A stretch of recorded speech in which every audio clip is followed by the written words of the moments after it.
So again, we're looking at graphing square and cube roots today. Let's just look at a couple of examples just real quick. Looking on page 446, in your books, you're looking at example 1, and they give you a function there that they want you to graph. This is an equation that reads y equals 1/2 times the square root of x. So how would we graph this?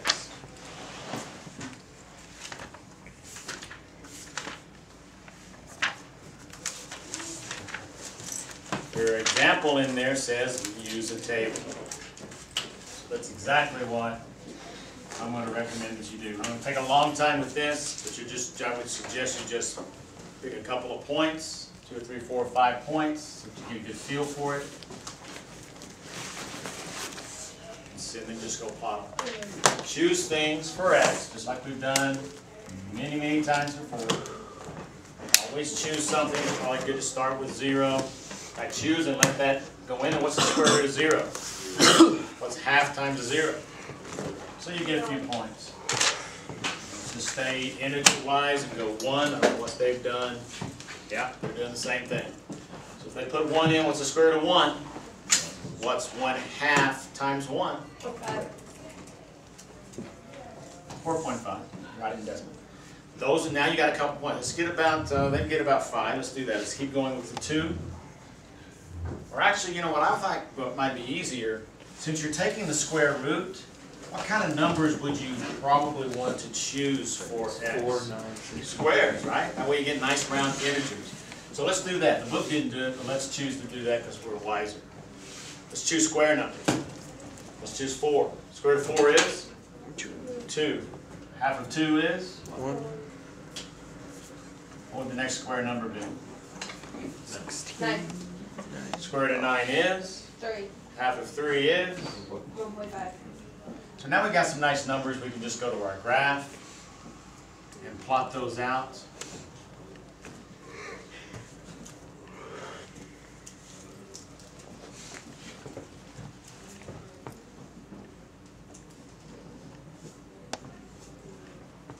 Vertically, it's changing.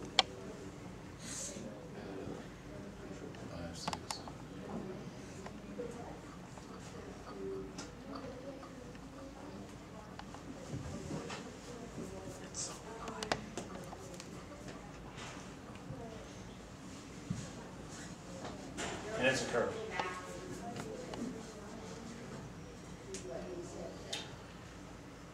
Now, I'll just pause here because the book doesn't do this, but I want you to think about what I just did right there to the graph.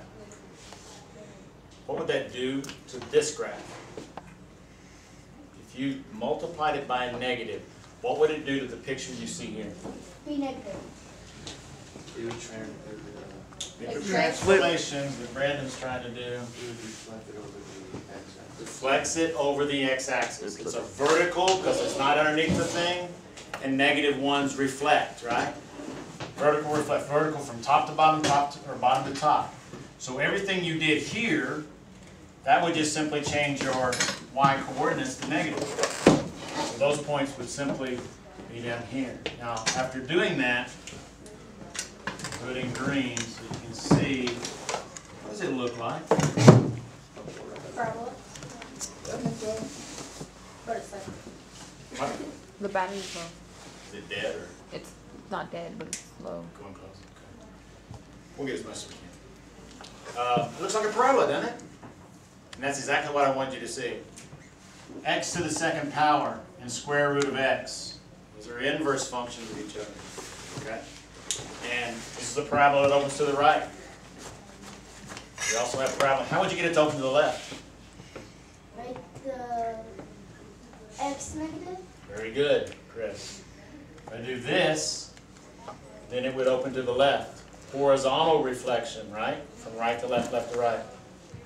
So those are transformations that we've learned. This function that you see here, the black and green together, the whole thing is not a function, but this is one function and that's another one. You can write it as a plus or minus. If you use your graphing calculator, you type in 1 into y1, 1 into y2, and then graphing both of them, you get what looks like a parabola opening to the right. Two different functions to accomplish that. All right? So that's how you graph square roots. Good? Pick some points for x, get the coordinates, plot them, graph them. Okay? Why did for their example, they went like their second line went higher. It wasn't like a problem. Well, isn't that the is it because we use different points? Yeah. You're on, they're comparing it to just square root of x. You got two, okay. blue and red. Okay. Half shrunk it, the red one down, halfway without a half on it. Okay, but that's how you graph them. Good? Yeah. Okay. So what we can do, I'm going to call it example 2 in your notes and see what it is. How do we look at, let's find a cube real quick. Oh, it is example 2. So here, they've given you a function, and the strategy again is just going to be plot some points. Cube root of x. So plot some x and y's. Choose what you want. They started with -2, -1, 0, and they just plugged those in. You crunch the numbers, taking the square root of -2, sorry, the cube root of -2, multiplying that by -3, you're going to get values, and just plot those points as accurately as you can. So just with the graphing problems, we're not going to do a lot. Just going to do enough to practice this. Please do it on graph paper so it's easier for you to, and faster and more accurate. And then just plot those points. The one that is, this function is the red one in your book. Red graph is the picture. These are what cubic functions, cube root functions look like. You open to the left and right, sort of the Stevenson S. See the Stevenson, see the S? Okay, that's a cube root thing.